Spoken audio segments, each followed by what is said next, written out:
दोस्तों 10 नवंबर को है धनतेरस और 12 नवंबर को है दिवाली। दोस्तों धनतेरस और दिवाली में सामान खरीदारी की परंपरा आज से नहीं बल्कि हजारों साल से लोग करते आ रहे हैं और इसके पीछे बहुत सारे कारण भी है। लोग कहते हैं और धार्मिक मान्यता भी है कि धनतेरस के दिन जो भी हम वस्तु खरीदने हैं, सामग्री खरीदने हैं, उसमें 13 गुना ज़्यादा प्रभाव बढ़ जाती है। दोस्तों धनतेरस कहा जाता है 13 गुना ज़्यादा धन में बढ़ोतरी होता है, प्रभाव बढ़ जाता है। तो आप यकीन मानिए धनतेरस के दिन आप कुछ खरीदने में समर्थन नहीं है तो थोड़ा सा अब गेहूं खरीद करके ला लीजिए या फिर थोड़ा सा धनिया ही खरीद करके ले, लेकिन आप अपने घर में ज़रूर कुछ ना कुछ ज़रूर खरीद करके लाना, कभी खाली हाथ मत आना। तो आज के इस वीडियो में जानेंगे दोस्तों धनतेरस के दिन कौन सी ऐसे फल है जिस फल को हम लेट घर में तो जन्मों पुरानी हमारे गरीबी, दरिद्रता एवं जीवन में परेशानी दूर हो जाते हैं। और एक फल की बिना धनतेरस की व्रत और आपने अगर दिवाली की व्रत रखे वो व्रत पूरा नहीं माना जाता है, साथ ही साथ माँ लक्ष्मी प्रसन्न नहीं होती। दोस्तों हम सब धनतेरस और दिवाली क्यों मनाते हैं, इसके कई अनेक पौराणिक मान्यता भी है। सबसे लोकप्रिय है कि भगवान राम वनवास से लौट करके आए तो उसकी प्रसन्नता में अयोध्यावासी ने धनतेरस और दीपावली का महोत्सव मनाया। कहा भी जाता है 10 से दशहरा विषय दिवाली, अर्थात दोस्तों दशहरा के 20 दिन बाद दिवाली होता है तो सब भगवान राम की प्रसन्नता में लोग अपने घर में दीप उत्सव मनाया। वहीं दीप उत्सव आज भी लोग अपने घर में प्रभु की प्रसन्नता के लिए और लक्ष्मी प्राप्ति करने के लिए आज भी लोग मनाते आ रहे हैं। और धनतेरस में लोग सामग्री खरीदारी करते हैं, तो क्या सामग्री खरीदने से क्या लाभ मिलता है और कौन से ऐसे फल है जिस फल को धनतेरस के दिन लाने से हमारे गरीबी जड़ से समाप्त हो जाती है, सारे जानकारी इस वीडियो में बताऊंगा। वीडियो को बिल्कुल ही छोड़ करके मत जाना, हमेशा कहना चाहूँगा अधूरा ज्ञान खतरनाक होता है। तो सभी लोग जो चीज़ खरीद करके लाते हैं, गुप्त चीज़ है, उसमें सबसे पहले है दोस्तों वह है झाड़ू का संबंध माता लक्ष्मी से माना जाता है। आप ऐसा क्यों? क्योंकि दोस्तों माता लक्ष्मी जो है व्यक्ति के गरीबों को मिटाते हैं, गरीबी भी एक प्रकार के कचरा है। उसी प्रकार दोस्तों झाड़ू घर के कचरा को साफ करने का काम करता है, उसी प्रकार माता लक्ष्मी घर से गरीबी, रोग एवं घर से बहुत सारे दरिद्रता है उसे मिटाने का काम करती है। तो दोस्तों झाड़ू को माता लक्ष्मी का दर्जा दिया गए हैं। तो धनतेरस के दिन बहुत सारे लोग माता लक्ष्मी की प्रसन्नता के लिए अपने घर में झाड़ू खरीद करके लाते हैं। घर में झाड़ू खरीद करके लाना धनतेरस या फिर दीपावली दिन बहुत शुभ माना जाता है। लेकिन दोस्तों आपको कौन सा झाड़ू का चुनाव करना है? फूल वाला झाड़ू? बहुत सारे लोग मार्केट में मिलने वाले प्लास्टिक युक्त झाड़ू को ले आते। हमेशा ध्यान रखना प्लास्टिक युक्त झाड़ू, जो प्लास्टिक वाला झाड़ू होता है वो कभी आपको लाभ नहीं देंगे, वो लक्ष्मी नहीं बल्कि वो राहु का स्वरूप होता है। तो हमेशा ध्यान रखना झाड़ू आपको फूल वाला झाड़ू लाना है और हाथ से गुथे हुए भी झाड़ू लाना है। आपको बाज़ार में आपके आसपास के मार्केट में बहुत ही आसानी से हाथ से गुथे हुए झाड़ू मिल जाएंगे। और हाँ, जब झाड़ू घर में खरीद करके लाते हैं, झाड़ू की पूजा करते हैं, तो कदापि झाड़ू से आपको कचरे को साफ नहीं करना है। इस झाड़ू को आपको अपने घर के उत्तर दिशा में छुप करके रखना। जब तक ये झाड़ू आपके घर में उत्तर दिशा में छिपे रहेंगे, लोगों की नज़र से बचे रहेंगे, आप इनके नित्य पूजा करते रहेंगे, आपके घर में कभी अन्य धन की कमी नहीं होगा। लोग बहुत बड़े मूर्ख हैं, केवल एक ही दिन, केवल दिवाली और धनतेरस के दिन झाड़ू की पूजा करने फिर उसी झाड़ू से कचरा साफ करना शुरू कर देते हैं। दोस्तों उसे झाड़ू से कचरा साफ नहीं करना है, वह झाड़ू साक्षात आप लक्ष्मी से कचरा को साफ करेंगे तो माता लक्ष्मी रुष्ट हो जाएगी। अब जानते हैं दूसरा सामग्री हम सब लोग धनतेरस में खरीद करके लाते हैं, चांदी या फिर सोने के सिक्के। दोस्तों चांदी को राज कहा जाता है और इसे शीतलता का भी धातु मान जाता। चांदी की धातु माता पार्वती से उत्पन्न हुई है और सोने की धातु माता लक्ष्मी से उत्पन्न हुई है।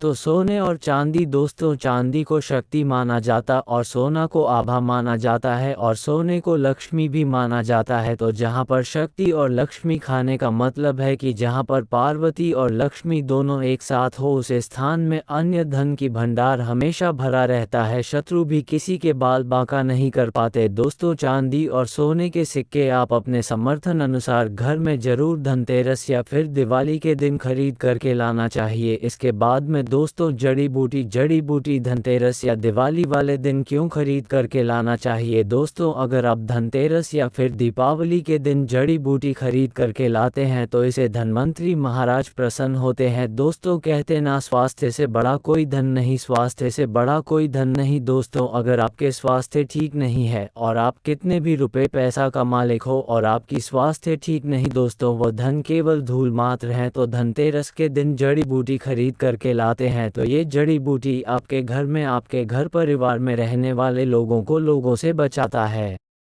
विधि से बचाता, बीमारी से बचाता है। भगवान धन्वंतरी जी घर में प्रसन्न हो, उसे घर में कभी बीमारी नहीं होता। भगवान धन्वंतरी भगवान विष्णु के ही अवतार माने जाते हैं। तो इस जड़ी बूटी, चाहे कुछ भी जड़ी बूटी हो, आप जो है खरीद करके ज़रूर आना। दोस्तों आप चाहे तो बच खरीद करके ला सकते हैं, गोट बैग खरीद करके ला सकते हैं, या फिर जो भी जड़ी बूटी हो वो बिल्कुल अपने घर में खरीद करके ले। इससे आपके घर रोग एवं दोष से बचे रहेंगे। इसके बाद दोस्तों लोग वस्त्र खरीदने हैं। वस्त्र क्यों खरीद करके ले, वस्त्र खरीदने से क्या फ़ायदा मिलता है। धनतेरस के दिन, दिवाली के दिन देखे जो वस्त्र है वह दान में महादान कहा जाता है, कन्यादान भी महादान कहा जाता। तो जो वस्त्र दोस्तों यह माता लक्ष्मी के ही स्वरूप माने जाते हैं। दोस्तों अगर आप धनतेरस के दिन नए वस्त्र खरीद करके लाते हैं तो माता लक्ष्मी प्रसन्न होती, इसे लक्ष्मी कहा जाता है। तो आप भी अपने घर में वस्त्र जरूर धनतेरस के दिन खरीद करके लाना। अब आइए जानते हैं फल के बारे में। ऐसी कौन सी फल है जिस फल के बिना दिवाली और धनतेरस ये दोनों व्रत अधूरी मानी जाती है।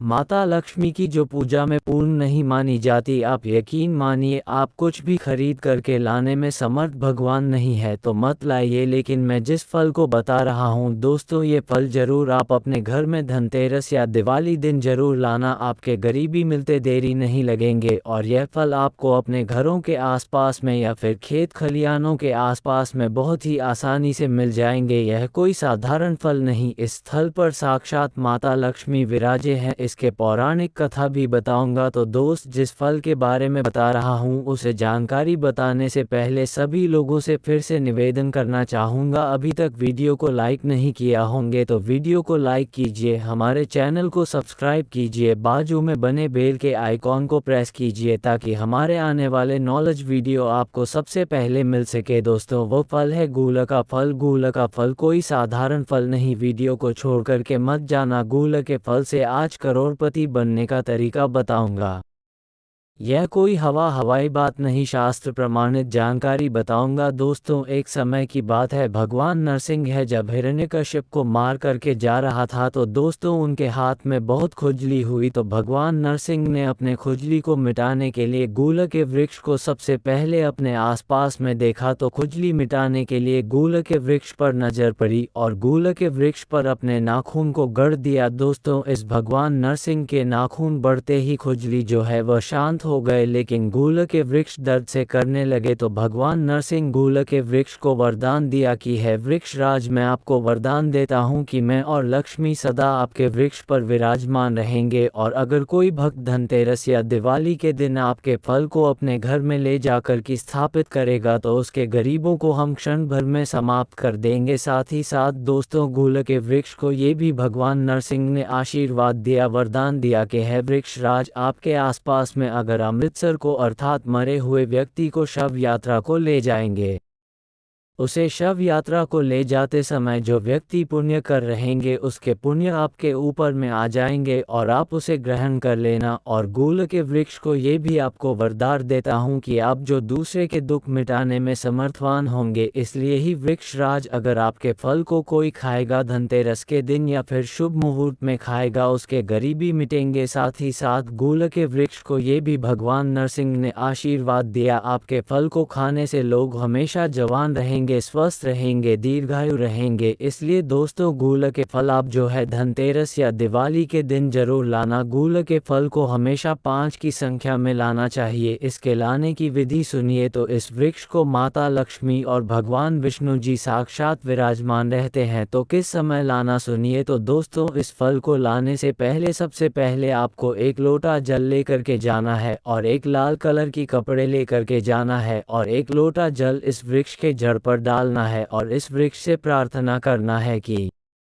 है वृक्ष राज है, माता लक्ष्मी है। नरसिंह महाराज, मैं गूलर के फल ले जाने आए हो, मुझे अनुमति दे। आपको अनुमति मांगने हैं। इसके बाद इसके 5 फल को लाल कपड़े में बांध करके कोई करते हुए आपको ना देखें, चुपके से आपको लाना है और लाने के बाद आपको इसे अपने घर में रखना है। धनतेरस और दिवाली ये दोनों दिन में इसके फल की पूजा करें और उसके बाद किसके फल को आपको अपने घर की तिजोरी में रखना। पूरे 1 साल के लिए इसके फल को आपको अपने घर की तिजोरी में रखना है। इसके बाद दोस्तों आपको करना क्या है, जैसे पुनः दूसरे साल धनतेरस आएंगे इसके फल को नदी में विसर्जित कर देना है। दोस्तों जब तक गूलर के फल आपके घर में रहेंगे आपके घर में कभी भी गरीबी नहीं आएंगे, आपके जन्म पुरानी गरीबी मिट जाएंगे। आप यकीन मानिए दोस्तों, इस उपाय से अनेकों लोगों की गरीबी मिट है।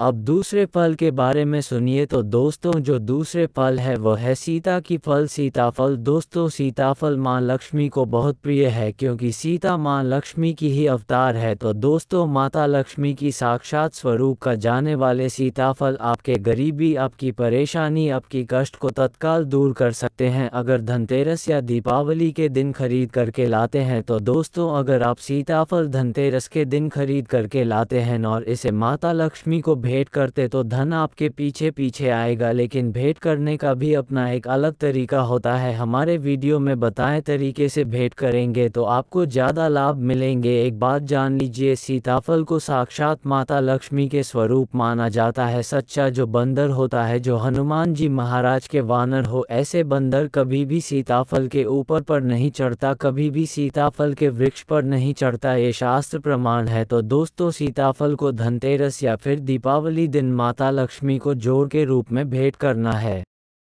इसे माता लक्ष्मी बहुत प्रसन्न होती है और दोस्तों कम ही समय में आपकी गरीबी एवं कासन को दूर कर जाती है। ये हवाई बात नहीं है, ये शास्त्र प्रमाणित जानकारी है। सीताफल से माता लक्ष्मी बहुत खुश होती है। इसके बाद दोस्तों आप में से बहुत सारे लोगों को ये पता नहीं है कि धनतेरस या दिवाली दिन हमें जड़ी जरूर खरीद करके लाना चाहिए। जड़ी में जैसे कि कमल की जड़, कमल के फूल है, कमल की जो पौधे हैं इस पर माता लक्ष्मी विराजती है। माता लक्ष्मी को कमल वासिनी कहा जाता है। माता लक्ष्मी कमल के पौधे हैं, इस पर वास करती है, कमल के फूल पर वास करते हैं। तो कमल के फूल की जड़ छोटी सी, अब कमल के फूल की जड़ लाइए, या फिर कमल के फूल की फूलों की जड़ नहीं मिल पा रहे हैं, जड़ नहीं मिल पाए तो सफ़ेद अपराजिता की जड़ आप लाइन और इसे माता लक्ष्मी को धनतेरस दिवाली के दिन भेंट करिए। यकीन मानिए जब तक ये जड़ आपके घर में रहेंगे आप सब लोग रोगों से बचे रहेंगे और धनतेरस या दिवाली के दिन लाने से यह जड़ सिद्ध हो जाते हैं। इस जड़ को घिस करके तिलक लगाते हैं तो लोग आपको देखते रह जाएंगे, आपकी तरफ मोहित हो जाएंगे। दोस्तों लिए मैं आप लोगों को कुछ और जानकारी बता दूं, जो जानकारी धनतेरस के दिन आपके गरीबों के साथ साथ दोस्तों आपके घर परिवार के लोगों की जो परेशानी उसे भी दूर करेंगे। दोस्तों ऐसा माना जाता सोना चांदी से भी ज़्यादा मूल्यवान है। ये एक चीज़ जो लोग लाना भूल जाते हैं, नहीं मिलता पता है। धनतेरस और दिवाली पूजा का पूरा फल दोस्तों माता लक्ष्मी को सब चीज़ चढ़ाने के बाद लोग एक चीज़ चढ़ाना भूल जाते हैं, वह दोस्तों सिंदूर। जब तक माता लक्ष्मी को अब सिंदूर नहीं चाहेंगे तब तक माता लक्ष्मी प्रसन्न नहीं होती। दोस्तों समस्त संसार सिंदूर से झुका हुआ, सिंदूर का मन साक्षात भगवान ब्रह्मा भी रखे हैं, भगवान विष्णु भी रखें, भगवान भोलेनाथ भी रखें। और स्त्री की सबसे बड़ा आभूषण, सबसे बड़ा जो सिंह है दोस्तों पतिव्रता स्त्री के, वह है सिंदूर। दोस्तों जरूर माता लक्ष्मी को भेंट करें, माता लक्ष्मी प्रसन्न होती है। इसी के साथ दोस्तों गुलाब के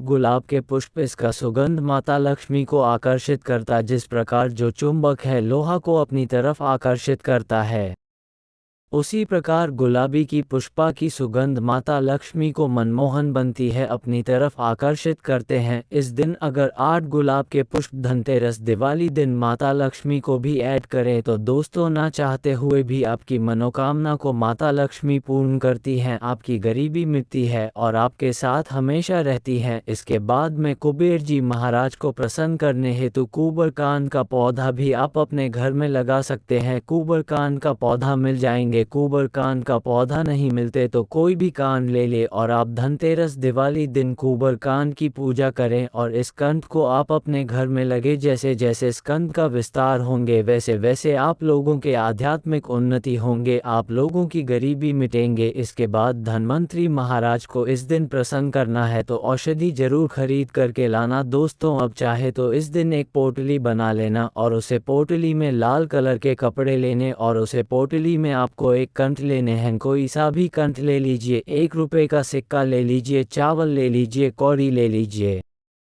और इसे दोस्तों आप अपने घर में पोटली बनाकर में धन स्थान में धनतेरस के दिन दिवाली की पूजा करने के बाद रखना। यकीन मानिए 1 साल तक रखना है। जैसे दूसरे साल धनतेरस आएंगे, दिवाली आएंगे, आपको इस जाल में विसर्जित कर देना है। जब तक यह आपके घर में रहेंगे दोस्तों आपको आपके घर में निरंतर धन के भंडार भरते रहेंगे।